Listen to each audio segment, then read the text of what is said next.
వెన్నుపోటు దినోత్సవం ద్వారా మీరు ఏం చెప్పబోతున్నారు? ఎటువంటి ప్రశ్నలు ఆ ప్రభుత్వానికి సంధించబోతున్నారు?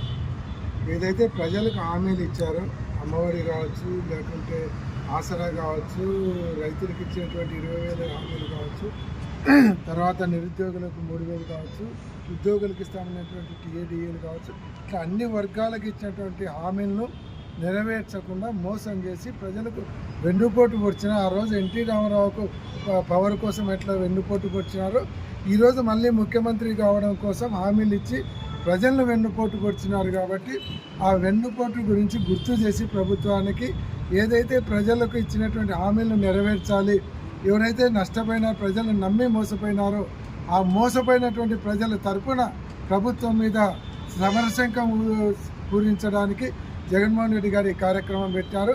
కాబట్టి ఏదైతే హామీలు ఇచ్చారో అవన్నీ నెరవేర్చాలి.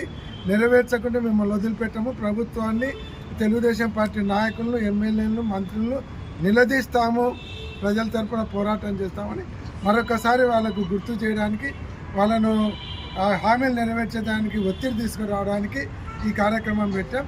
ఈ నష్టమైనటువంటి ప్రజలను, ఎవరైతే విక్టిమ్స్ ఉన్నాయో వాళ్ళందరినీ కలుపుకొని ఈ ప్రోగ్రామ్ను విజయవంతం చేసేదానికి అందరూ ఇన్ఛార్జీలు కూడా సమాయత్తం అవుతున్నారు. ఇది మనం చూసుకున్నట్టయితే